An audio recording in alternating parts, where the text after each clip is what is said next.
Episode 281. A blazing impact from Zhang Yu's love of a good show outside the mound scored another hit. The towering pillar of flame engulfed the Salt Ronin Alpen, lifting him high. But now, Salt Wanderer Open was in his red blood state. The blazing impact, which should have launched its target, struck him with no launch effect whatsoever.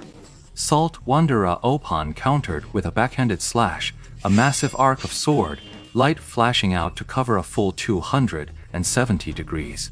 Yet the skill he used was nothing more than the Blade Master's most basic draw sword slash. In his hands, it was almost executed as a full circle. Jiang Yu and the others were naturally prepared, their three positions all outside the slash's sweeping range. The two ranged attackers, Love of Chaos and the Sharpshooter, simply stood outside the attack's reach. The one holding the line was the team's Blade Master, who parried the slash with a perfectly timed block. But a block only mitigates some of the damage, not all of it. Taking a map Barras skill head-on, even with a block, is still a rough experience. But the team's cleric had already cast a healing light, and the Blade Master, revitalized, retaliated with a draw sword slash, cleaving a bloody gash across Salt Ronin Alpen's body. With a furious roar, Salt Ronin Opan slammed his sword into the ground before him. This was the Berserker skill, Earth-Shattering Slash. With a dull thud, the Earth Splitter struck. From the ground around Ronin Opan, over a dozen jagged shards of rock erupted like a geyser. A player Berserker's Earth Splitter could never produce such an exaggerated, razor-sharp effect.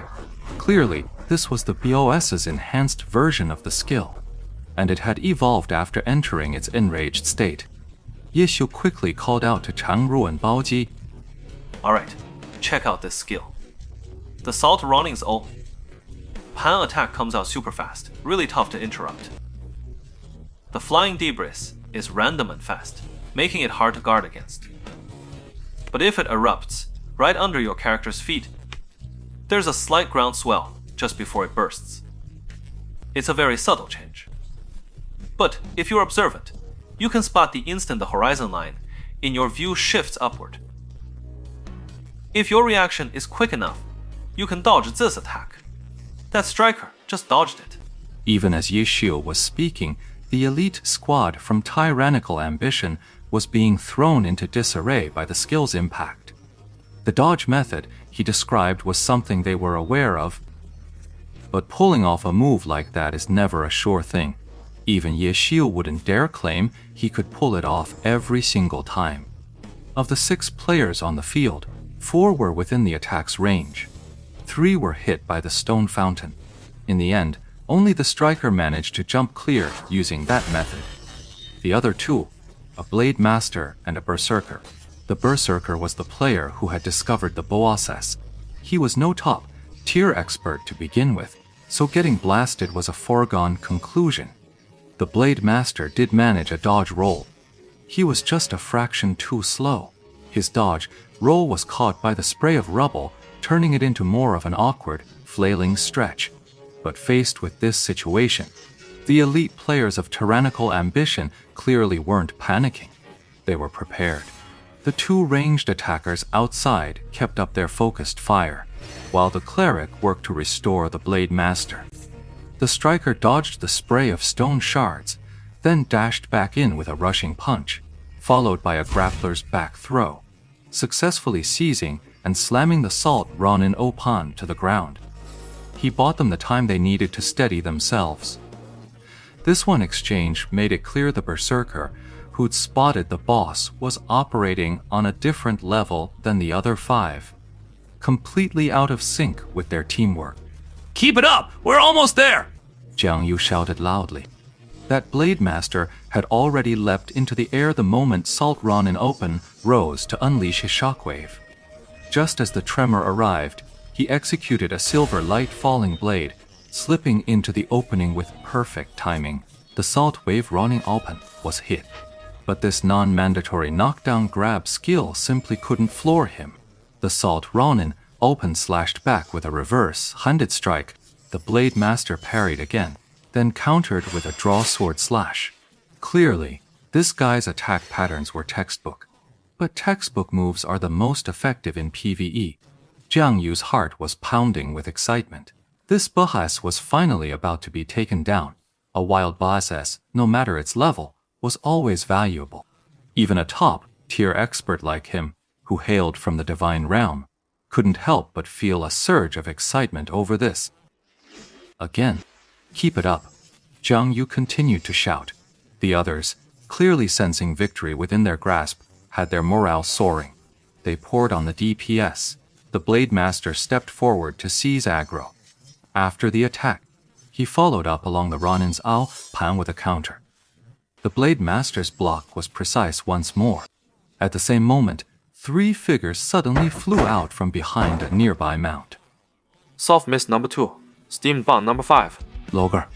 Of Tyrannical Ambition's 6 members, 4 caught a glimpse of the 3 figures flying out, then clearly saw their IDs and cried out in unison. The shout was laced with fury, unease, and raw agitation. Lord Grimm had appeared at this very moment. Jiang Yu grasped the gist of it in an instant, but there was no time to dwell on the finer details. What did he mean by number 2 and number 5? Lord Grimm flicked his myriad manifestations umbrella, its tip flipping open to reveal a dark gun barrel. With 3 thunderous booms, an anti-tank missile was launched. As for how such a slender barrel could fire such chunky shells, it was best not to overthink it. With the skill learned, anything was possible. At the sound of the cannon, everyone snapped to full alert. Instead, all 3 shells flew past them, landing squarely on the Salt Ronin open and exploding in a fiery burst. This move was absolutely necessary. Yeshu's 3-man squad had to establish aggro on the Salt Ronin Opan. Otherwise, it would be like a random passerby killing 6 of Tyrannical Ambition's players, but still not getting the boss's ownership. That's the rule in Glory. But that doesn't necessarily make it the most reasonable system. Yet the players all accepted it. Right on its heels, Steamed Bun Invasion made his move. A brick, like a celestial projectile, flew through the chaos and smacked their cleric square in the forehead. The stun effect didn't trigger, but the cleric's ongoing heal was instantly interrupted.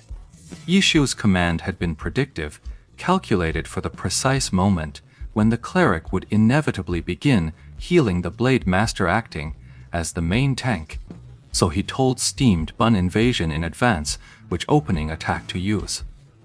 By the time the order was given, the cleric hadn't even begun his healing. But when Steamed Bun Invasion's brick was already flying, the cleric's spell was already in motion. It wasn't that he hadn't noticed the danger. It was just that in their rigid, practiced routine, the Blade Master would block and retreat, and then he would immediately heal him. An action he'd repeated mechanically for over an hour. The cleric saw 3 uninvited guests flying toward him, but his hand still instinctively cast a heal on the Blade Master. The player knew the sequence of events, but it looked for all the world like Steamed Bun Invasion threw the brick first, and then the cleric hastily cast a heal, just so the brick could interrupt it. Over on Tang Ru's side, her battle mage lacked any long-range attacks, and after lying in wait for so long, she didn't even have a single orb. However, Tang Ru wasn't a rigid thinker. Though Yishu had designated the second Blade Master as the primary target, the swordsman was still some distance away. As she charged toward him, she swept right past the Salt Wave Ronin Opan. Tang Ru commanded Soft Mist to hit Salt Wave Ronin Opan with a falling flower palm. The original plan was to use this skill to blast the Salt Ronin Opan away. Knocking a few people back would have been nice, but the Crimson Salt Ronin Opan, now in its enraged state, was proving incredibly stubborn. The powerful knockback effect of the falling flower palm had actually been neutralized. The Salt Ronin Opan was merely staggered by the force of the palm strike. Tang Ru's attempt to blow him back had failed, but at least a fire elemental spinning glyph had appeared by her side from that strike. Without hesitation, she immediately launched it, sending the fiery glyph flying. Translation failed. It exploded on the Salt Ronin Opan, but Soft Mist's arm immediately glowed with a red light. Her strength instantly increased by 20 points. The fire attribute Shining Ball's enhancement state had now taken effect.